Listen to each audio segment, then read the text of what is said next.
Fire raging near Bordeaux brings more bad news for its vineyards. One of the largest fires in modern French history is burning west of Bordeaux, described by officials as the worst blaze since World War II.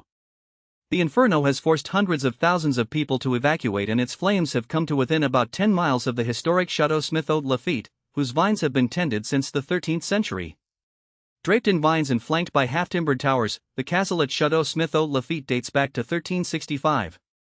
Despite the proximity, the Bordeaux Wine Council reports that, so far, no vineyards have been damaged by the fire.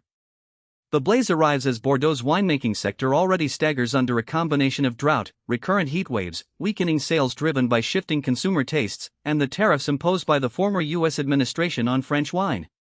Ludovic Freyden, who manages the estate for the Cathiard family, notes that the same family also owns a vineyard in California's Napa Valley, giving him a personal view of how smoke behaves in very different terrains. The chateau's managing director, Ludovic Freyden, explained that the region's flat terrain and shifting winds usually carry smoke away within a day or two, which contrasts with the situation in California's Napa Valley, where smoke can become trapped between mountain ranges and linger over grapes for longer periods. He said he is less concerned about the smoke itself than about the possibility that the fire could reach the estate's buildings. In preparation for that once unthinkable scenario, Freyden said the chateau has made plans to evacuate its animals, which include horses, chickens, goats, and llamas. The chickens and goats would be sheltered in the yard of his own house, while the larger animals would be moved to safer locations. He emphasized that the animals are living, breathing beings, whereas the vines are merely material, though he acknowledged that in the mythology of French wine the vines are far more than just substrate. They are the source of the grapes that produce Bordeaux's celebrated Cabernets, sweet Sauternes, and the wines of renowned appellations such as Pomerol and Saint-Emilion.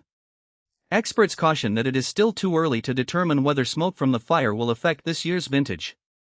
Research shows that grapes are most vulnerable to smoke exposure between the time they change color from green to red and the moment they are harvested. At Château Smith-Haut-Lafitte, the grapes have just begun that transition, meaning the white wine varieties are approaching their harvest window. While the immediate danger appears limited, growers across Bordeaux are monitoring wind patterns and reviewing emergency plans to protect both their crops and their livestock should the fire shift direction.